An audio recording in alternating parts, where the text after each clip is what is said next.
This is the Texas Weekly Newsreel. The battle over the University of Texas is still blazing. The region's continuing inquiries about the University of Texas at Austin and their shadow fight with President Bill Powers and over the use of the UT Law School's foundation has turned into a witch hunt, according to House Appropriations Chairman Jim Pitts. Day after he said that, though, those regents voted to do another third-party study of that foundation to answer questions they still have after earlier studies that they did. 3 regents still face Senate confirmation hearings, so there's another place for a fight ahead. And the state budget, with UT like everybody else in the crossfire, is still ahead in both the House and the Senate, so that's going to go throughout the rest of the session.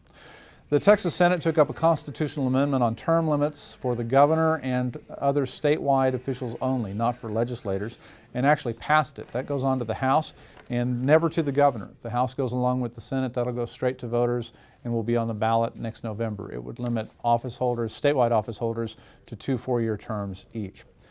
Greg Abbott, the Attorney General, and State Senator Rodney Ellis have come out in favor of pretrial DNA testing in death penalty cases in Texas. This law will also help prevent the seemingly endless appeals that do nothing more than game the system and delay justice for the families of the victim of a heinous murder. The Senate Criminal Justice Committee took up a bill that would enhance the penalties for hit-and-run accidents, which started with a kind of notorious case in Austin that involved a Capitol staffer. We thought from the very beginning, since Courtney was killed, that the penalty or the punishment just didn't fit the crime. And so this was something that we felt very strongly about, and we've gotten a lot of support for.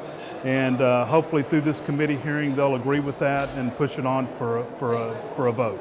Finally, the education people in the House have taken up the issue of teachers and guns. They haven't voted yet, but they began hearing testimony. In the state of Texas, when you have 4.7 million children at 9,239 school locations across the state, there's not enough police officers to protect, our children from a determined, well-armed shooter. And that's the newsreel.